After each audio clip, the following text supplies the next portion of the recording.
Welcome students, RBSC online classes की आपकी अपनी पाठशाला में फिर से स्वागत है आप सबका। हम पढ़ रहे हैं एसएसटी में इकोनॉमिक्स का सेक्शन। इकोनॉमिक्स जब हम पढ़ते हैं तो बहुत से कॉन्सेप्ट्स जो है हमें ध्यान रखने होते हैं। पिछले चैप्टर में हमने कुछ कॉन्सेप्ट्स को डिस्कस किया था। आज फिर हम जो चैप्टर पढ़ने वाले हैं वो है भारतीय अर्थव्यवस्था की विशेषताएं और नवीन प्रवृत्तियां। प्रवृत्तियां का मतलब कुछ ऐसा जो है ऐसी घटनाएं हुई या नया कुछ ऐसा हुआ जो कि हम आज डिस्कस करने वाले हैं। ये चैप्टर जो है वो 6 मार्क्स का है टोटल। इसका मतलब इस चैप्टर में से बड़ा क्वेश्चन आएगा ही आएगा। तो अगर आप ये पूरा वीडियो ध्यान से देखते हो और इन सब नोट्स को फॉलो करते हो तो आपको बड़ा आंसर लिखने में, जो निबंधात्मक क्वेश्चन का आंसर लिखने में कोई भी परेशानी नहीं होगी, क्योंकि हम आपको पॉइंट टू पॉइंट वैसे ही लर्न करवा देंगे। और अगर आपको पॉइंट साथ साथ में लर्न हो जाएंगे तो फिर आपको वो आंसर पूरा प्रॉपरली अप्रोच करने में, लिखने में कोई परेशानी नहीं होगी और आपके 6 नंबर पक्के। तो चलिए पढ़ते हैं। ये चैप्टर जो है 15 भारतीय अर्थव्यवस्था की विशेषताएं एवं नवीन प्रवृत्तियां। पहले थोड़ी सी जानकारी ले लेते हैं। तो अर्थव्यवस्था क्या होती है, ठीक है ना। हम बात ही जब अर्थव्यवस्था की कर रहे हैं तो जानते हैं कि अर्थव्यवस्था होती क्या है। एक देश या क्षेत्र की वस्तुओं और सेवाओं के उत्पादन, जो भी प्रोडक्शन होता है, व्यापार, उपभोग। उपभोग का मतलब हम जैसे कुछ चीज खरीद के लाते हैं और अपने काम में लेते हैं तो उसको उपभोग कहते हैं, और इसी लिहाज से हम क्या कहलाते हैं, उपभोक्ता। तो एक क्षेत्र या देश की वस्तुओं और सेवाओं के उत्पादन, व्यापार, उपभोग, इन सब क्रियाओं से जुड़ा तंत्र क्या कहलाएगा, अर्थव्यवस्था कहलाएगा। यानी कि एक ऐसा पूरा मैकेनिज्म है जिसके अंदर ये सारी क्रियाएं संचालित की जाती है। The mechanisms associated with the production, trade, consumption, etc. activities of goods and services of a country is called the economy. Okay, economy जो है वो पूरे देश का एक तंत्र है जिसमें उपभोग भी आ रहा है, जिसमें व्यापार भी आ रहा है, जिसमें उत्पादन भी आ रहा है। यानी कि किसी भी वस्तु के उत्पादन से लेके जब तक वो काम में ना ले ली जाए तब तक उसके एंड प्रोसीजर तक उसको अर्थव्यवस्था कहा जाता है। अब हम जो पढ़ेंगे काफी कुछ जो है आपके इस चैप्टर में से रिड्यूस कर दिया गया, बहुत सी अवधारणाएं हटा दी गई है। अब अदरवाइज तो आपको बहुत कुछ लर्न करना पड़ता, लेकिन अब जो आपके इस चैप्टर में रखे गए हैं टोटल 5 पॉइंट्स रखे गए हैं। वो है उदारीकरण, निजीकरण, वैश्वीकरण, उसके बाद में स्वदेशी और स्किल डेवलपमेंट। तो ये 5 ही टॉपिक रखे हुए हैं। लेकिन जब हम मेन टॉपिक पर आते हैं कि भाई हम पढ़ेंगे कि उदारीकरण क्या है, निजीकरण क्या है या वैश्वीकरण क्या है, all we just have to know about privatization, liberalization and globalization। तो उससे पहले ये जानेंगे कि ये सुधार जो हो रहे हैं, क्योंकि विशेषताएं तो हटा के और उनकी जगह सिर्फ यही चीज रखी गई कि नवीन प्रवृत्तियां क्या क्या है। तो वो नवीन प्रवृत्तियों में जब हम उन प्रवृत्तियों के बारे में पढ़ेंगे तब हमें पता चलेगा। तो हमें पहले ये जानना है कि क्यों इन प्रवृत्तियों को अपनाया गया, क्यों नए ऐसा हमें काम करने की जरूरत पड़ी। तो उसके लिए हम चलते हैं, थोड़ा सा मैं आपको बैकग्राउंड में ले जाऊंगी जहां ये समझने की कोशिश करेंगे कि क्यों ऐसी स्थिति आई कि हमें अपने देश की अर्थव्यवस्था में सुधारों को अपनाना पड़ा। देखिए हुआ क्या था, जब भारत आजाद हुआ था उसी समय दूसरा विश्व युद्ध खत्म हो चुका था और विश्व में जो है 2 ध्रुव बन गए थे। 2 ध्रुव समझते हैं कि एक तरफ अमेरिका था जो कि पूंजीवादी देश था, दूसरी तरफ सोवियत रूस था या सोवियत संघ था जो कि एक साम्यवादी अर्थव्यवस्था का द्योतक था। अब दोनों बिल्कुल ही अलग अलग तरह की अर्थव्यवस्थाएं थी। ऐसे में हुआ क्या, जब भारत जैसे जो भी नए देश आजाद हुए या इस तरह के जो भी देश थे, पूरा विश्व जब 2 धुरियों में बटा हुआ था तो भारत जैसे देशों के सामने थोड़ी सी मुश्किलें आई। अब अगर वो साम्यवाद की तरफ झुक जाते तो उनको पूंजीवाद से दुश्मनी मोल लेनी पड़ती, पूंजीवाद की तरफ झुकते तो उनको साम्यवाद से दुश्मनी मोल लेनी पड़ती। तो ऐसे में भारत जैसे कुछ नवीन देशों ने ये सोचा कि बजाय पूंजीवाद या बजाय साम्यवाद के हम मिश्रित अर्थव्यवस्था को अपनाएंगे, जिसमें थोड़े गुण पूंजीवाद के होंगे, थोड़े गुण साम्यवाद के होंगे। लेकिन हुआ क्या, अब देखिए उस टाइम चूंकि भारत आजाद हुआ ही था और हमने 200 सालों तक अंग्रेजों के ऐसे, अगर इकोनॉमिक पॉइंट ऑफ व्यू से देखें तो ऐसे अत्याचार सहन किए उन्होंने, हमारे बिजनेसेस की, ट्रेड की कमर तोड़ दी थी, उन्होंने बिल्कुल निर्यात खत्म कर दिया था भारत से, उन्होंने आयात ही आयात शुरू कर दिया। तो ऐसे में भारत बहुत मुश्किल समय से गुजर रहा था और ऊपर से बहुत ज्यादा जो उपजाऊ इलाके थे वो पूर्वी पाकिस्तान और पश्चिमी पाकिस्तान में चले गए थे। ऐसे में भारत बहुत मुश्किल संकट की घड़ी में था। तो हुआ ये कि हमने कुछ ऐसे काम किए कि आयातों पर प्रतिबंध लगा दिया गया। आयात क्या होते हैं? जब हम दूसरे देशों से कोई सामान मंगवाते हैं तो उसको आयात या इंपोर्ट कहते हैं। आयातों पर प्रतिबंध लगा दिया गया। ऐसे में हुआ ये, एक समय के लिए तो फायदा हुआ कि चलो जो घरेलू उत्पादक हैं वो अच्छा काम कर रहे हैं, उन्हीं की चीजें हमारे देश में बिकेंगी, तो जो हमारा सकल घरेलू उत्पाद है वो बढ़ेगा। ऐसे में एक समय तक के लिए तो अच्छा हुआ, लेकिन आपको पता है दुनिया बदल रही थी, दुनिया तेजी से बदल रही थी, और ऐसे में भारत उस समय दुनिया के साथ कदम से कदम मिलाकर नहीं चल सका, और हुआ ये कि बहुत बुरा प्रभाव हमारी अर्थव्यवस्था पर पड़ा। 1950 से लेकर 1990 तक का जो समय रहा वो भारत की अर्थव्यवस्था के लिए बहुत अजीब सा समय रहा, कि जब एक तरफ तो भारत आत्मनिर्भर होने की दिशा में बढ़ रहा था और दूसरी तरफ वो दुनिया से थोड़ा पिछड़ रहा था। तो ऐसी स्थितियां जब उत्पन्न हुई तो हमें आर्थिक सुधारों की आवश्यकता पड़ी। अब उस समय हुआ ये था, पहला पॉइंट तो यही कि हमने मिश्रित अर्थव्यवस्था को अपना लिया था। दूसरा ये कि सार्वजनिक क्षेत्र को प्रभावशाली स्थान दे दिया गया था। मतलब जो सबसे ज्यादा बड़े जो भी उद्योग थे, इंफ्रास्ट्रक्चर इंडस्ट्री कह लीजिए, या फिर जिनको बेसिक इंडस्ट्रीज कहा जाता है, वो सब सरकार के अंडर में थी। ऐसे में जो सरकारी कामकाज होता है वो उसी तरह होता है, तो थोड़ा ढुलमुल रह गया और ज्यादा विकास कर नहीं पाया। निजी क्षेत्र जो था वो पूरी तरह से नियंत्रणों के अधीन था, जबरदस्त निजी क्षेत्र पर कंट्रोल रखा गया, तो उनमें भी उतनी कंपटीशन की भावना नहीं आ पाई, और दूसरा वो इतनी ग्रो भी नहीं कर पाए क्योंकि बहुत ज्यादा वो कंट्रोल में थे। फिर विकास प्रक्रिया इससे अवरुद्ध हो गई। सब कुछ अगर सरकार ही करेगी तो सरकार लोक कल्याण भी करेगी, सरकार शासन भी करेगी, सरकार नीति भी बनाएगी, और सरकार उद्योगों का भी ध्यान रखेगी। ऐसे में सरकार कोई भी काम परफेक्टली नहीं कर पा रही थी और विकास प्रक्रिया हमारी अवरुद्ध हो गई। राजकोषीय अनुशासन का अभाव। राजकोषीय अनुशासन क्या होता है? देखिए, जो नीति नियम बनाए जाते हैं उनको प्रॉपरली फॉलो करना। आपको इसकी परिभाषा भी लिखवाऊंगी मैं, लेकिन अभी आप इतना जान लीजिए कि जो अर्थव्यवस्था के लिए जो नीति नियम बनाए जाते हैं उनको राजकीय अनुशासन कहा जाता है। तो उन अनुशासनों का अभाव हो गया, क्योंकि सरकारी कामकाज में थोड़ी बहुत तो ढिलाई हो जाती है कभी कभार, क्योंकि सरकार को 10 और तरफ भी ध्यान देना होता है। घाटे की अर्थव्यवस्था। घाटे की अर्थव्यवस्था का अर्थ ये होता है कि जो सरकार की अर्निंग है वो सरकार के एक्सपेंडिचर से बहुत ज्यादा कम हो गई थी, तो ऐसे में अर्थव्यवस्था घाटे में चली गई थी। और निर्यात संवर्धन पर ध्यान नहीं, निर्यात यानी कि जो एक्सपोर्ट किया जाता है उसको बिल्कुल भी प्रोमोट नहीं किया गया था। So why were economic reforms needed? The reasons are, first, the policy of composite economy, मिश्रित अर्थव्यवस्था, ठीक है, composite economy, making the public sector more effective, और इससे क्या हुआ? प्राइवेट सेक्टर ज्यादा ग्रो नहीं कर पाया। Private sector was placed under control, और जितना ज्यादा कंट्रोल होता है उतना ही ज्यादा फिर वो दबता चला जाता है sector. Development process was blocked, almost blocked, all the development process was almost blocked. Absence of fiscal discipline. राजकोषीय अनुशासन को कहते हैं fiscal discipline. Victim of trade deficit. Trade deficit means घाटे की, मतलब जो अर्थव्यवस्था थी उसमें एक्सपेंडिचर ज्यादा थे और अर्निंग कम थी। Not enough attention to export promotion. तो ये जो समय रहा हमारे लिए 1950 से लेकर 90 तक का, ये बहुत क्रूशियल समय था, बहुत ही अजीब सा समय था। भारत चूंकि नया नया ही आजाद हुआ था, उससे पहले भारत में राजतंत्र था, फिर अंग्रेज आ गए, अब हमारे जो नेताओं के हाथ में सत्ता आई थी तो उनको इतना एक्सपीरियंस भी नहीं था कि किस प्रकार से सब कुछ संभालना है। तो ये सारी समस्याएं जो थी, इन समस्याओं की वजह से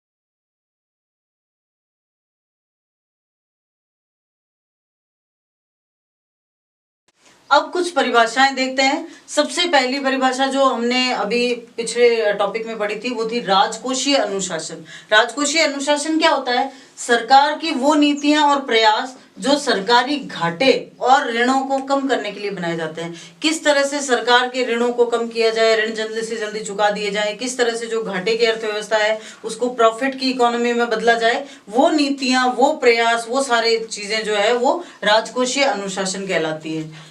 Fiscal discipline is the policies and efforts of the government adopted to reduce the burden of the trade deficit and government debt. ये सिंपल सी परिभाषा है। एक नंबर का क्वेश्चन आ सकता है कि भाई ये क्या होती है, या फिर बड़े क्वेश्चन में भी इनको पूछा जा सकता है कि भाई ये क्यों इन पर टिप्पणी लिखिए। तो आप आराम से ये परिभाषा लिख सकते हैं कि सरकार की वे नीतियां और प्रयास जो सरकारी घाटे और ऋणों को कम करने के लिए अपनाए जाते हैं। ठीक है। अब है व्यापार घाटा। व्यापार घाटा क्या होता है? देखिए सिंपल सी बात है, बिजनेस में घाटा किसे कहेंगे? जहां पर लागत ज्यादा हो और आमदनी कम हो। तो ठीक वैसे ही अगर हम इसको अर्थव्यवस्था के परिप्रेक्ष्य में देखें तो अगर अर्थव्यवस्था में आयात ज्यादा हो और निर्यात कम, तो उसे क्या कहेंगे? उसे कहेंगे व्यापार घाटा। Trade deficit means more imports and lesser exports. It means there is an economy with trade deficit. फिर है भुगतान संतुलन। एक देश का शेष विश्व के साथ यानी कि दूसरे देशों के साथ एक वर्ष में एक लिमिटेड टाइम पीरियड के अंदर समस्त लेन देन का संक्षिप्त विवरण, वो क्या कहलाता है? भुगतान संतुलन कहलाता है। Balance of payments, brief description of the entire transaction of a year of a country with the rest of the world. It's a transaction description. इसको अगर सिंपली कहा जाए तो जो लेन देन का जो सारा विवरण है, अगर वो पूरे देश का हो और बाकी विश्व के साथ को हो, तो उसको क्या कहेंगे? उसको कहेंगे भुगतान संतुलन। अब है एक संस्था, बहुत इंपॉर्टेंट संस्था है, आपको इसमें 2 फैक्ट याद करने और फिर खुद ही लिखना है कि विश्व बैंक जो है, वर्ल्ड बैंक है, वो क्या है? 1944 के अंदर एक सम्मेलन हुआ था, नाम था ब्रेटन वुड्स सम्मेलन।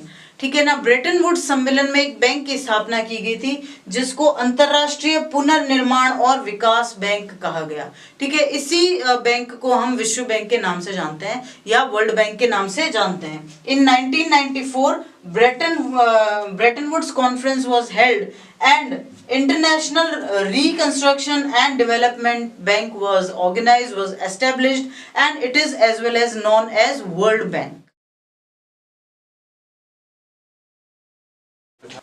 अब पढ़ते हैं इस चैप्टर के मेन सेगमेंट को, जो कि है भारतीय अर्थव्यवस्था की नवीन प्रवृत्तियां।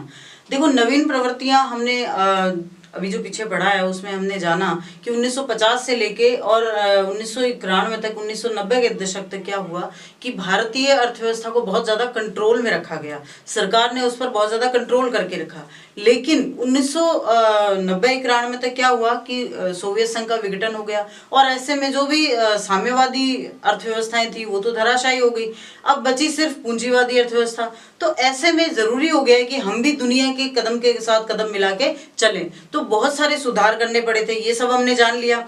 अब जो सुधार करने पड़े उनको कुछ विशिष्ट नाम दिए, जिनको हम पढ़ेंगे उदारीकरण, निजीकरण और वैश्वीकरण के नाम से। तो वैश्वीकरण जो होता है, अगर उदारीकरण और निजीकरण को मिला दिया जाए तो उसको वैश्वीकरण कहा जा सकता है। ठीक है। तो हम पहले पढ़ते हैं उदारीकरण या लिबरलाइजेशन। उदारीकरण जो है, भारत में शुरुआत इसकी हुई 1991 में नई आर्थिक नीति के रूप में। उदारीकरण की जो नीति थी वो 1991 में अपनाई गई। है क्या उदारीकरण? प्रतिबंधों को समाप्त करने के लिए लागू किए गए सारे उपाय उदारीकरण कहलाए। प्रतिबंध कौन कौन से थे? हमने देखा कि बहुत ज्यादा इंपोर्ट यानी कि आयात नहीं किया जाता था, या फिर बहुत सारे निजीकरण पे या फिर प्राइवेट सेक्टर पर बहुत ज्यादा रूल्स एंड रेगुलेशन लगाए हुए थे, और जो सरकार है वो बहुत ज्यादा अपने कंट्रोल में रखती थी हर चीज को। तो ये जो सारे प्रतिबंध थे उनको हटाया गया और इस नई नीति को क्या कहा गया? उदारीकरण कहा गया। प्रतिबंधों को समाप्त करने के लिए लागू किए गए उपाय क्या कहलाए? उदारीकरण कहलाए। The liberalisation was started as a new economic policy in 1991 and eliminating unwanted controls and restrictions were called the liberalization। तो liberalization या उदारीकरण है क्या? जितने भी जो प्रतिबंध लगाए गए थे उन सब प्रतिबंधों को हटाया गया। जैसे कि अगर इंपोर्ट किया जा रहा है, आयात किया जा रहा है, तो उस पर टैक्स बहुत ज्यादा है। अब टैक्स ज्यादा है तो वो चीज हमारे यहाँ महंगी बिकेगी, जो कि हमारे घरेलू बाजार में बनी चीजों के मुकाबले महंगी होगी, तो कोई खरीदेगा नहीं। तो ऐसे में दूसरे देशों की कंपनियां हमारे यहाँ क्यों आएंगी? तो इस तरह से क्या हुआ, ये जो प्रतिबंध थे, ये जो टैक्स बहुत ज्यादा था और इन सबको हटाया गया और इसको क्या कहा गया? उदारीकरण कहा गया। हुआ क्या इसमें? अर्थव्यवस्था के विभिन्न क्षेत्रों में व्यापक यानी बहुत ज्यादा मात्रा में सुधार किए गए। Comprehensive reforms in various sectors of economy. उसके अलावा जितने भी अनावश्यक यानी बिना मतलब के, बिना काम के नियम और नियंत्रण थे उन सबको समाप्त कर दिया गया। जितने भी बहुत ज्यादा टैक्स लगाए हुए थे, अगर एमएनसीज नहीं आएंगी तो वो यहाँ पर निवेश नहीं करेंगी, तो ऐसे बहुत ज्यादा जो भी नियंत्रण थे, बहुत ज्यादा नियम थे, उन सबको हटाया गया। Eliminating unnecessary rules and regulation which were there imposed on our economy। फिर एक बहुत बड़ा परिवर्तन हुआ, वो ये था कि भारतीय अर्थव्यवस्था जो समाजवादी मिश्रित अर्थव्यवस्था थी वो पूंजीवादी मिश्रित अर्थव्यवस्था की ओर उन्मुख हो गई। यानी अब हमारे अर्थव्यवस्था में समाजवाद से ज्यादा पूंजीवाद के गुण आने लगे। Indian economy tended towards being capitalist from of being socialist. तो अब जो सोशलिस्ट मिक्स्ड जो हमारी इकोनॉमी थी उससे हटके और कैपिटलिस्ट मिक्स्ड हमारी इकोनॉमी बनने लगी। समाजवादी मिश्रित अर्थव्यवस्था से पूंजीवादी मिश्रित अर्थव्यवस्था की ओर उन्मुख। फिर सरकारी हस्तक्षेप में कमी हुई। अब हर जगह ये नहीं कि आपको लाइसेंस लेना ही पड़ेगा, आपको जो है इतना टैक्स देना ही पड़ेगा। टैक्स हालांकि अब भी लिया जाता है, लेकिन अब उनमें कमी कर दी गई है, बहुत ज्यादा छूट दे दी गई है निजी जो भी उद्यमी है, निजी जो व्यापार करते हैं उनको। और एक बहुत बड़ा चेंज आया और वो ये था कि बहुदेशीय कंपनियों का आगमन हुआ। Multinational companies came in India. क्या होती है मल्टीनेशनल कंपनीज या बहुदेशीय कंपनियां? ऐसी कंपनियां या ऐसे उद्योग तंत्र जो कि सिर्फ एक देश तक सीमित नहीं रहते, बहुत से देशों में काम करते हैं, तो इनको बहुदेशीय या मल्टीनेशनल कहा जाता है। ठीक है, तो पहले भारत में कोई भी मल्टीनेशनल कंपनी नहीं थी, अब बहुत हो गई है। आप छोटा सा एग्जाम्पल ले लीजिए, आपके घर में छोटी से छोटी चीज भी कई बार आप देखते हैं कि किसी विदेशी कंपनी की बनी हुई है, हालांकि उसकी कोई हो सकता है कि यूनिट हमारे देश में ही हो, प्रोडक्शन यूनिट, लेकिन नाम उसका विदेशी कंपनी का होता है। भारत की कई कंपनियां विदेशी जो है मल्टीनेशनल बनी, जैसे टाटा है, मित्तल है, तो भारत की भी कई सारी कंपनियां मल्टीनेशनल बनी। इन्फो जो विप्रो है और कई सारी दूसरी कंपनियां भारत में आई, जैसे फोर्ड है या बहुत से जो हम घर में छोटे मोटे चीज काम में लेते हैं, जॉनसन एंड जॉनसन है। तो इस तरह से होता क्या है कि ये जब कंपनियां भारत में आई तो बहुत कंपटीशन शुरू हुआ और इसका सीधा फायदा जो है हमारे उपभोक्ताओं को मिला। उदारीकरण के बाद अब बात करते हैं निजीकरण की। निजीकरण नाम से पता चल रहा है, निजीकरण यानी उसको निजी कर देना, प्राइवेट कर देना। प्राइवेटाइजेशन है ना, तो प्राइवेट कर देना। क्योंकि हमने पढ़ा था कि लगभग हर चीज, उत्पादन के हर साधन पर सरकारी अधिकार था, अब उसको निजी हाथों में दे दिया गया। उसको क्या कहा गया? निजीकरण या प्राइवेटाइजेशन। हुआ क्या उसमें? एक तो निजी क्षेत्र की भूमिका में वृद्धि कर दी गई। अब बहुत सी चीजें ऐसी थी जहां पर कि निजी क्षेत्र को आके और उत्पादन करने की छूट दे दी गई। राज्य द्वारा सार्वजनिक उद्यमों में अपना अंश निजी क्षेत्र को बेच दिया गया। यानी कई जगह तो ऐसी थी जहां पर जो बिल्कुल गवर्नमेंट का हिस्सा था उसमें भी कई सारे शेयर निजी क्षेत्रों को बेचे गए। 1991-92 में 1991-92 में विनिवेश कार्यक्रम की शुरुआत हुई। विनिवेश क्या होता है? विनिवेश का मतलब अपना हिस्सा हटा लेना, ठीक है ना। तो सरकार ने क्या किया कि अपना हिस्सा कुछ चीजों से हटाया और वहां पर निजी क्षेत्र को आने दिया। जो ये हमने पढ़ा ना कि सार्वजनिक उद्यम में निजी क्षेत्रों को निवेश करने की छूट दे दी। निवेश होता है इन्वेस्टमेंट। जब कोई अपनी पूंजी किसी चीज में लगाए और उसके बाद में उससे प्रॉफिट प्राप्त करे तो उसको कहते हैं इन्वेस्टमेंट, निवेश, ठीक है ना। तो विनिवेश यानी अपना निवेश हटाना और दूसरे को निवेश करने के लिए, इन्वेस्टमेंट करने के लिए प्रेरित करना। फिर लाइसेंस की अनिवार्यता को कम किया गया, हटाया नहीं गया। पहले हर चीज के लिए लाइसेंस लेना पड़ता था, बनाने के लिए, प्रोडक्शन के लिए, लेकिन अब क्या किया गया? उसकी अनिवार्यता को कम किया गया। शुरुआत की गई कि भाई एक बार इंसान अपना प्रोडक्शन शुरू करे और उसके बाद में आगे की जो है प्रोसीजर की जाए। तो ये लाइसेंस की जो अनिवार्यता थी उसको कम किया गया। राजकोषीय अनुशासन की स्थापना में सहायता मिली। इससे सबसे बड़ा फायदा ये हुआ कि सरकार ऐसे नियम बनाने की ओर उन्मुख हो सकी जो उसके घाटे को कम कर सके। हमने पढ़ा था अनुशासन क्या होता है कि जब घाटे को कम करने के लिए जो नियम, जो नीतियां सरकार बनाती है उनको राजकोषीय अनुशासन कहा जाता है। तो इसमें निजीकरण की वजह से बहुत सहायता मिली। अर्थव्यवस्था की प्रतिस्पर्धात्मक शक्ति में सुधार। बहुत कंपटीशन हुआ। क्यों? क्योंकि हमने देखा कि जब प्राइवेट सेक्टर वाले आएंगे तो वो चाहेंगे यही कि उनका उत्पादन ज्यादा से ज्यादा बिके। तो ऐसे में वो अच्छी चीज बनाएंगे, क्वालिटी वाली चीज बनाएंगे और सस्ती बनाएंगे। तो ये जो कंपटीशन होता है, इस कंपटीशन का शुरुआत यहाँ हो गया। Privatization, the process of increasing the role of private sector is called privatization. It is the definition which you can write if the definition is asked. Some share of public sector was sold to the private sector. Public sector was also opened for private investment. 1991-92 disinvestment program was held. Disinvestment means to reducing the investment share of government and inspiring private sector to come and hold the investment in government sector. Reduction in industrial licensing, this process was also reduced, and government got help in establishing fiscal discipline. It was a major thing which happened because of privatization. Then competitive power of economy was enhanced. It was also very important that competition has started in the market, and it became helpful for consumer to get a thing quite qualitative but cheap. तो ये एक बहुत अच्छी बात हुई कि जब प्रतिस्पर्धा हुई तो उपभोक्ताओं को जो सामान मिला वो कम कीमत पर लेकिन अच्छी गुणवत्ता के साथ मिला। तो ये प्राइवेटाइजेशन या निजीकरण। तो प्राइवेटाइजेशन और लिबरलाइजेशन यानी निजीकरण और उदारीकरण, इन दोनों को मिला के कहते हैं वैश्वीकरण। अब बात करते हैं वैश्वीकरण की। मैंने आपको पहले भी कहा उदारीकरण और निजीकरण दोनों को मिला के कहते हैं वैश्वीकरण, या अगर इसकी परिभाषा देनी हो तो आप दे सकते हैं कि घरेलू अर्थव्यवस्था का विश्व की अर्थव्यवस्था के साथ एकीकरण ही वैश्वीकरण कहलाता है।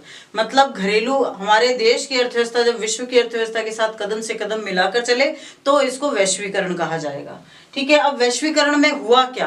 देखो ये इंपॉर्टेंट क्वेश्चन ऐसे है कि अगर आपके सामने क्वेश्चन ये आए कि भारतीय अर्थव्यवस्था की नवीन प्रवृत्तियों को लिखिए, तो आपको सारी लिखनी है। फिर तो लिबरलाइजेशन, प्राइवेटाइजेशन, फिर ये ग्लोबलाइजेशन भी, और उसके अलावा जो हम पढ़ेंगे वो भी सब लिखनी है। लेकिन अगर सिर्फ वैश्वीकरण के बारे में भी पूछा जाए तो आपको उदारीकरण और निजीकरण भी बताना है और उसके बाद में ये भी बताना है। अच्छा, अगर छोटा क्वेश्चन आए तो आप इसको सीधा ऐसे ही लिख सकते हो, और बड़ा क्वेश्चन पूछा जाए तो आप इन सारे पॉइंट्स को एनहेंस करके वर्णन करके लिख सकते हो। ठीक है, तो वैश्वीकरण में हुआ क्या ये जानना इंपॉर्टेंट है। सबसे पहली चीज हुई विभिन्न देशों के मध्य वस्तुओं का मुक्त प्रवाह हुआ।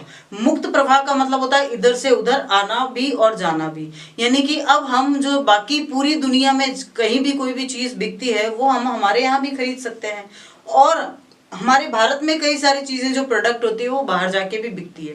जैसे हमारे भारत की बनी जो हस्तशिल्प की चीजें हैं उनका निर्यात किया जाता है और विदेशों में उनकी बहुत मांग है।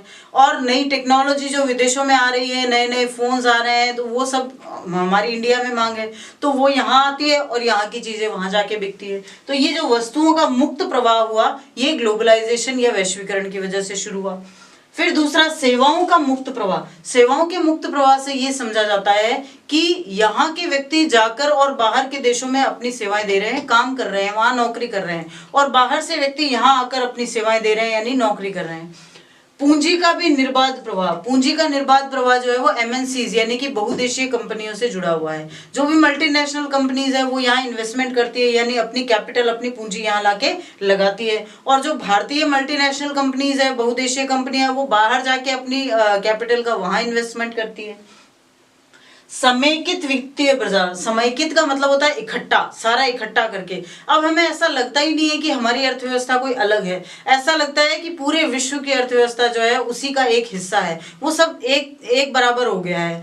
और फिर है प्रौद्योगिकी का स्वतंत्र प्रवाह। आज नई से नई टेक्नोलॉजी से हम वाकिफ हैं या हमारी हर टेक्नोलॉजी से पूरी दुनिया वाकिफ है, तो ये जो प्रौद्योगिकी या टेक्नोलॉजी का लेन देन हुआ है ये भी बहुत इंपॉर्टेंट पॉइंट है।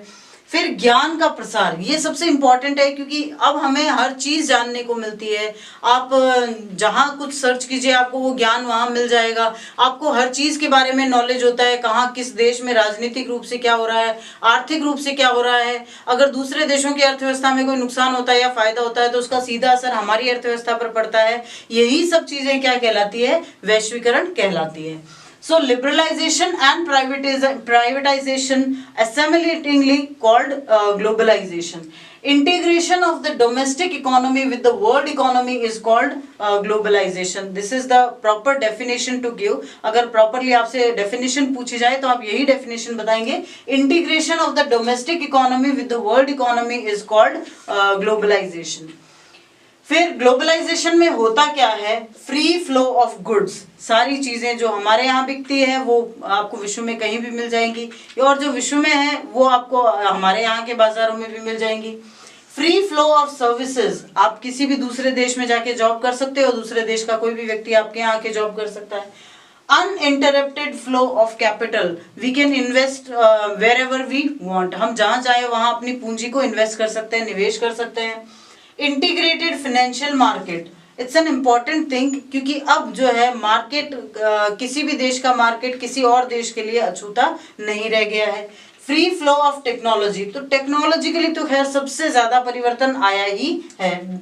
फिर है disseminating of knowledge, dissemination of knowledge, knowledge is just being spread in all over the world, तो ये है वैश्वीकरण। अब ये बड़ा जो क्वेश्चन आता है अगर आपके, तो आप निजीकरण, उदारीकरण और वैश्वीकरण जिस तरह से मैंने लिखवाया है, अगर आप उन तीनों का वर्णन वैसे ही लिख देते हो तो भी आपका ये प्रॉपर आंसर बन जाता है। लेकिन ध्यान रखिएगा कि अगर सिर्फ एक चीज पूछी जाए तो वही एक चीज बतानी है, और वो छोटे क्वेश्चन में आएगी। अगर बड़े क्वेश्चन में पूछा जाता है तो आपको इन तीनों का वर्णन करना है, जिसमें उदारीकरण भी होगा, निजीकरण भी होगा और वैश्वीकरण भी होगा। और तीनों को अगर आप उतना भी लिख देते हो जितना मैंने लिखा है आपके नोट्स में, तो भी आपके लिए सफिशिएंट होगा। अब पढ़ते हैं कि वैश्वीकरण को सफल बनाने में किन संस्थाओं की मुख्य भूमिका रही। देखो, जब वैश्वीकरण है तो कुछ संस्थाएं ऐसी बीच में थी जिन्होंने इसके लिए बहुत काम किया। तो इसमें मुख्य संस्था थी विश्व बैंक, फिर अंतर्राष्ट्रीय मुद्रा कोष और विश्व व्यापार संगठन। विश्व बैंक या वर्ल्ड बैंक के बारे में हमने ये पढ़ा कि 1944 में जो ब्रेटन वुड्स सम्मेलन हुआ था वहां इसकी स्थापना की गई थी, और उसी समय जो है अंतर्राष्ट्रीय मुद्रा कोष या इंटरनेशनल मॉनेटरी फंड को भी एस्टेब्लिश किया गया था। और इसीलिए इन दोनों को, वर्ल्ड बैंक और IMF, इंटरनेशनल मॉनेटरी फंड, इन दोनों को ब्रेटन वुड्स की जुड़वा बहनें भी कहा जाता है कभी कभी, ठीक है ना। तो आपको अगर ऐसे याद रह जाएगा तो ठीक है, बहुत अच्छी बात है। ब्रेटन वुड्स की जुड़वा बहनें, वर्ल्ड बैंक और इंटरनेशनल मॉनेटरी फंड, विश्व बैंक और अंतरराष्ट्रीय मुद्रा कोष, ये दोनों एक साथ काम करने वाली संस्थाएं हैं। ये काम क्या करती हैं? ये जो जिन देशों को व्यापार के लिए ऋण चाहिए उन्हें ऋण देती है, और इस तरह के काम विश्व बैंक और अंतरराष्ट्रीय मुद्रा कोष द्वारा किए जाते हैं। फिर है विश्व व्यापार संगठन या World Trade Organisation. World Trade Organisation या WTO भी जिसको कहा जाता है, शॉर्ट में WTO के नाम से भी जाना जाता है। इसकी स्थापना 1 जनवरी 1995 को की गई थी। इसके मुख्य कार्य क्या क्या है? एक तो राष्ट्रों के बीच व्यापार नियमों का निर्धारण। भाई, दो राष्ट्र जब व्यापार करेंगे तो कुछ न कुछ तो ऐसे नियम बनाने पड़ेंगे ना, ताकि दोनों तरफ से सहमति हो जाए। तो to determine the rules and regulation of trade between the nations, between different nations of the world, क्योंकि अगर दो राष्ट्र आपस में व्यापार कर रहे हैं तो सही में कुछ ऐसे नियमों का निर्धारण किया जाना जरूरी है जिसको दोनों ही देश फॉलो करें। तो राष्ट्रों के बीच व्यापार नियमों का निर्धारण। फिर बहुपक्षीय व्यापार समझौता का क्रियान्वयन।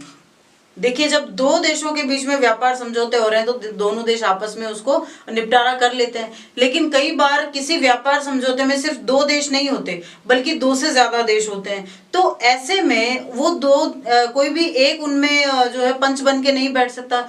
ऐसे में अगर कोई विवाद हो जाए, जो बहुपक्षीय समझौते होते हैं, जो बहुत सारे देशों के बीच में होते हैं, 2 से ज्यादा होते हैं, तो अगर ऐसे में उन देशों के बीच कोई विवाद हो जाए तो उन विवादों का या उन जो समझौतों का क्रियान्वयन कैसे करना है, क्रियान्वयन करने का मतलब उसको लागू कैसे करना है, ये काम WTO द्वारा किया जाता है। Execution of multilateral trade agreements. Multilateral trade agreements means the agreements which have held between more than 2 nations. Okay, these are called multilateral agreements.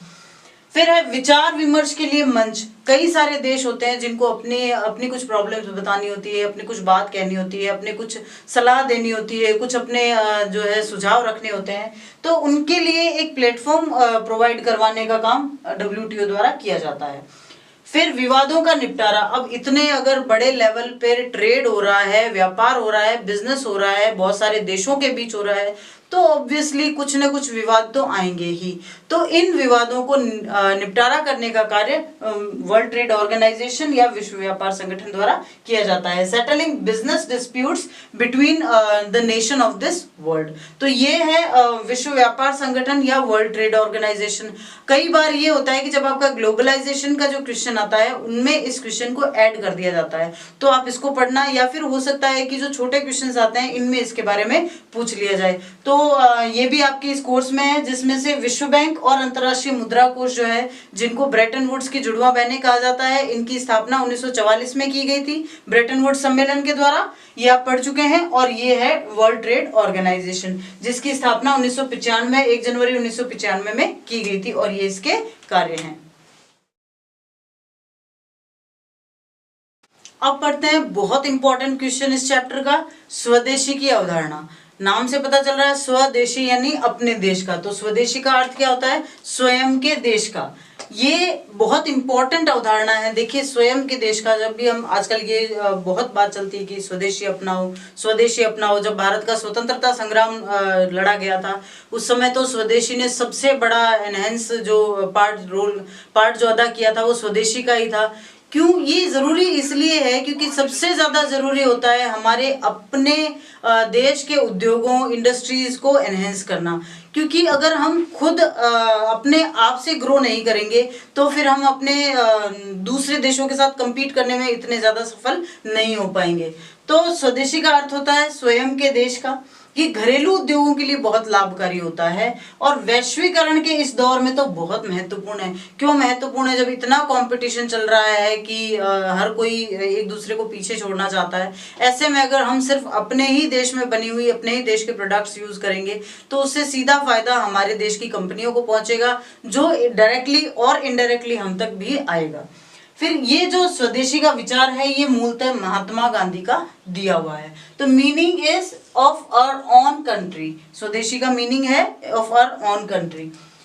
It is quite profitable for domestic industries. It is really very profitable in domestic sector because they have to compete with international market, and if we are supporting our domestic sector, it means the less competition will be there for the international things. फिर more important in the age of globalization, and it is a notion of Mahatma Gandhi. अब बात करते हैं कि स्वदेशी का जो विचार है या जो ये विचारधारा है, अगर हम इसको अपनाते हैं तो इसका फायदा क्या होता है, इसके लाभ क्या क्या होते हैं। सबसे पहला फायदा तो जैसे हमने बात की, भारतीय उद्योगों को फायदा होगा। It is really very profitable for Indian industry. उद्योगों को फायदा ऐसे होगा कि अगर हम उन्हीं की चीजें खरीदेंगे तो वो उनमें और ज्यादा प्रॉफिट मिलेगा, उनको प्रॉफिट मिलेगा तो वो ग्रो करेंगे। हमारे देश के उद्योग अगर ग्रो करेंगे तो ऑब्वियसली हमारा देश भी साथ साथ ग्रो करेगा, आगे बढ़ेगा। राष्ट्रीय आय में वृद्धि। राष्ट्रीय आय क्या होती है? किसी भी देश की सीमा क्षेत्र में उस पूरे समय में या एक निश्चित समय में जितने भी टोटल उत्पाद हुए हैं उनकी और सेवाओं की कुल कीमत, तो वो राष्ट्रीय आय है। तो अब अगर किसी हम सिर्फ बाहरी कंपनियों की चीजें खरीदते हैं तो होता क्या है, वो इनकम भी बाहर के देशों में चली जाती है। तो राष्ट्रीय आय में वृद्धि के लिए जरूरी है कि हम स्वदेशी की अवधारणा को अपनाएं। फिर रोजगारों में वृद्धि होगी। जितने ज्यादा हम अपने देश की ही चीजें खरीदेंगे उतना वो कंपनीज ग्रो करेंगी और उनको ज्यादा से ज्यादा श्रम की जरूरत पड़ेगी, इससे एम्प्लॉयमेंट भी बढ़ेगा।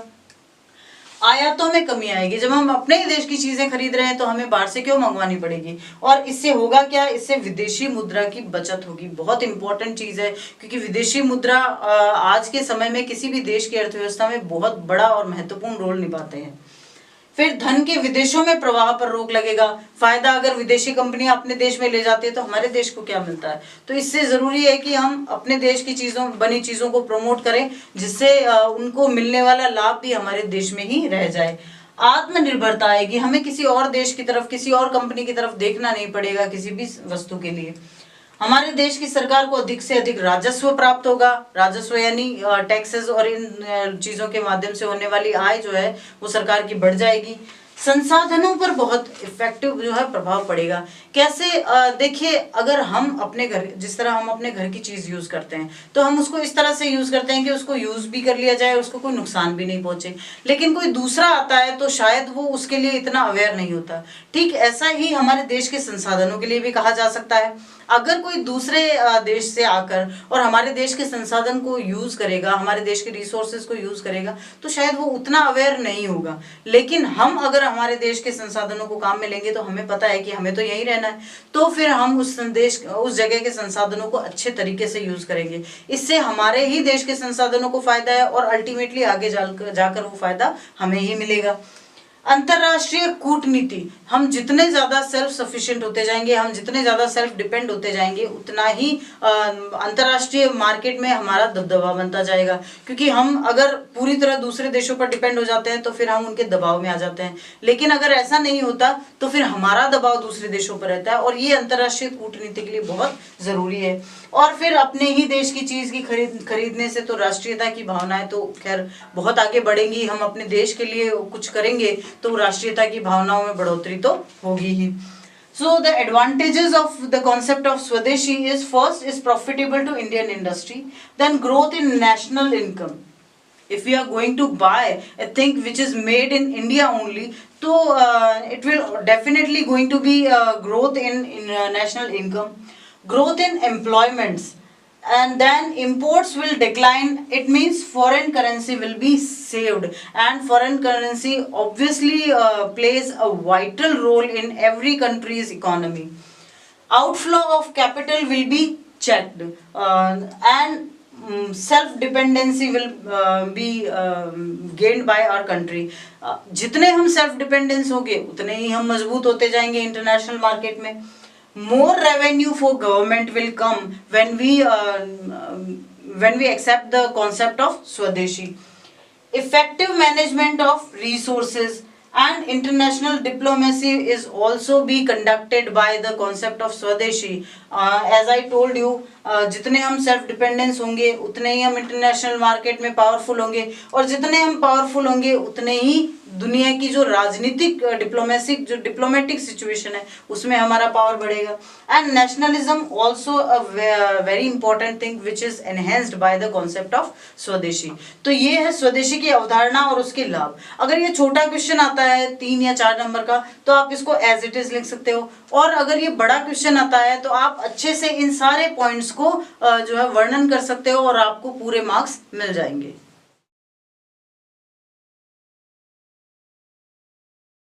अब बात करते हैं इस चैप्टर के लास्ट टॉपिक की, जो कि है कौशल विकास. बहुत इंपॉर्टेंट टॉपिक है ये. कौशल विकास का अर्थ क्या होता है कि देखिए, श्रम तो होता ही है, लेबर हर जगह प्रोवाइडेड होता है, तो उस श्रम को एक तो शिक्षा प्रोवाइड करवाई जाती है, शिक्षा उपलब्ध करवाई जाए, स्वास्थ्य उपलब्ध करवाई जाए, क्योंकि इंसान जितना स्वस्थ रहेगा तभी तो वो काम कर पाएगा, और प्रशिक्षण ट्रेनिंग दी जाए. अगर ये तीनों चीजें श्रम को उपलब्ध करवाई जाती है और उसके बाद उसे ज्यादा योग्य और ज्यादा उत्पादक बनाया जाता है और फिर वो श्रम जो है मानव पूंजी में परिवर्तित हो जाता है, तो यही कौशल विकास कहलाता है. तो अगर आपको प्रॉपर डेफिनेशन लिखनी हो तो यही लिखेंगे. कौशल विकास का अर्थ है श्रम को शिक्षा, स्वास्थ्य और प्रशिक्षण द्वारा अधिक योग्य और उत्पादक बनाकर मानव पूंजी में परिवर्तित करना. ठीक है. Meaning is converting human resource into human wealth by providing education, health and training. These three are vital things that can convert human resource into human wealth. Education, health and training. ठीक है, ये है इसकी definition या परिभाषा. अब इसका महत्व क्या है, क्यों जरूरी है हमारे लिए इस तरह के कोई भी डेवलपमेंट प्लान्स. सबसे पहला तो वही है जो हमने डेफिनेशन में पढ़ा था, मानव संसाधन का मानव पूंजी में परिवर्तन, converts human resources into human wealth. देखो, संसाधन क्या होता है. अब जैसे हमने संसाधन के रूप में समझ लीजिए खनिज निकाले, लोहा खोदकर जमीन से निकाल लिया, लेकिन क्या वो हमारे लिए उपयोगी है? बिल्कुल भी उपयोगी नहीं है. वो हमारे लिए वैसा ही है जैसे कोई पत्थर होता है. ठीक है. लेकिन जब उस लोहे को स्मेल्टिंग जो फोर्सेस होती है वहां ले जाया जाता है, गलाकर शुद्ध किया जाता है और उसकी मशीन बना ली जाती है, तो वो हमारे लिए कितनी इंपॉर्टेंट हो जाती है. ठीक है ना. तो ठीक ऐसे ही कोई इंसान अगर उसमें शिक्षा नहीं है, अगर वो हेल्दी नहीं है और अगर उसको प्रॉपरली ट्रेन नहीं किया गया है, तो वो किसी भी एंगल से जो है वो श्रम तो है लेकिन वो ज्यादा काम का नहीं है श्रम. तो ऐसे करने से, यानी उनको शिक्षा, स्वास्थ्य और ट्रेनिंग उपलब्ध करवाने से ये जो मानव संसाधन है ये पूंजी में परिवर्तित हो जाता है. ठीक है. फिर श्रम की योग्यता में वृद्धि. ऑब्वियसली आप किसी काम को जितना सीखते जाएंगे उतने ही आपकी कैपेबिलिटी जो है बढ़ती जाएगी. Increase in the capability of labour. Then उत्पादकता में वृद्धि. अब जो स्किल्ड होगा, जिसके अंदर अच्छी स्किल होगी, कौशल होगा, तो वो उस चीज की प्रोडक्शन में भी उतना ही साफ दिखेगा, तो अपने आप प्रोडक्शन में, प्रोडक्टिविटी में भी इंक्रीमेंट हो जाएगा. फिर जीवन की गुणवत्ता में वृद्धि, व्यक्ति जितना स्किलफुल होगा उसकी अर्निंग भी, उसकी कमाई भी, उसकी जो बढ़ रही है उसकी कमाई से क्या होगा, उसके जीवन की गुणवत्ता में भी उतनी ही वृद्धि होगी। Increment in the quality of life. अब एक छोटा सा टॉपिक इसी में है, वो ये है कि कौन से सरकारी कार्यक्रम हैं जो कौशल विकास के तहत चलाए जा रहे हैं। दरअसल कौशल विकास का जो टॉपिक है या जो पॉइंट है या जो कॉन्सेप्ट है, अवधारणा है, वो पहले नहीं थी। कौशल विकास की अवधारणा की शुरुआत 2015 के बाद हुई, जब माननीय प्रधानमंत्री श्री नरेंद्र मोदी ने कौशल विकास कार्यक्रम की शुरुआत की थी। तो सबसे पहला जो सरकारी कार्यक्रम है वो यही है, राष्ट्रीय कौशल विकास कार्यक्रम, नेशनल स्किल डेवलपमेंट प्रोग्राम। इसकी शुरुआत प्रधानमंत्री द्वारा की गई और प्रधानमंत्री जो भी होगा इस देश का, वो इस कार्यक्रम से के जो भी संचालित प्लान होते हैं, जो भी कार्यक्रम होते हैं, जो भी योजनाएं होती है, उनका पदेन अध्यक्ष होता है। एक्स ऑफिशियो चेयरमैन हमारे देश का प्रधानमंत्री ही होगा। इसकी शुरुआत की गई थी 15 जुलाई को, 15 जुलाई 2015 को। 2015 से जो है कौशल विकास कार्यक्रम की, राष्ट्रीय कौशल विकास कार्यक्रम की शुरुआत की गई थी। और साथ ही साथ दूसरी चीज है, कौशल विकास एवं उद्यमिता मंत्रालय की स्थापना की गई। एक अलग से मंत्रालय बनाया गया ताकि वो इनके तहत संचालित योजनाओं को देख सके। Skill development and entrepreneurship ministry is also established just to monetize all these programs which is conducted under national skill development program. फिर है प्रधानमंत्री कौशल योजना भी चलाई गई, जिसके अंतर्गत श्रम करने वालों को जो है ट्रेनिंग प्रदान की जाती है और उनको और अधिक उच्च कुशल श्रमिक बनाया जाता है। Prime minister skill plan. तो ये है वो चैप्टर जिसमें हमने पढ़ा कि हमारे देश की नवीन अर्थव्यवस्था में जो भी प्रवृत्तियां आई है, नई जो भी ट्रेंड्स आए हैं, वो ट्रेंड्स क्या क्या हैं। सिर्फ ये ट्रेंड्स का ही टॉपिक आपके रखा गया है। तो इन ट्रेंड्स में हमने पढ़ा उदारीकरण को, फिर पढ़ा निजीकरण को, प्राइवेटाइजेशन, और फिर पढ़ा ग्लोबलाइजेशन यानी वैश्वीकरण। और उसके बाद में हमने जो है पढ़ा है कौशल विकास और स्वदेशी। तो अगर आपका क्वेश्चन सिर्फ ग्लोबलाइजेशन के लिए आता है तब तो आप उदारीकरण, निजीकरण और वैश्वीकरण के लिए लिखेंगे। लेकिन कई बच्चे कंफ्यूज हो जाते हैं, अगर क्वेश्चन आता है कि भारतीय अर्थव्यवस्था की नवीन प्रवृत्तियों की व्याख्या कीजिए, तो इन नवीन प्रवृत्तियों में आपको इन पांचों की व्याख्या करनी है। उदारीकरण, निजीकरण, फिर वैश्वीकरण, उसके बाद में स्वदेशी और फिर कौशल विकास। अब यानी कि 5 चीजों की अगर आपको व्याख्या करनी है तो आप थोड़ा थोड़ा लिखिए। लेकिन अगर सिर्फ ग्लोबलाइजेशन या वैश्वीकरण आए तो आपको उदारीकरण, निजीकरण और वैश्वीकरण लिखना है। और इनके भी क्वेश्चंस अलग से बन सकते हैं। तो अच्छे से पढ़िए, खूब मेहनत कीजिए, मार्क्स गेन कीजिए और कमेंट करके बताइए कि आपको ये वीडियो कैसा लगा। Thank you.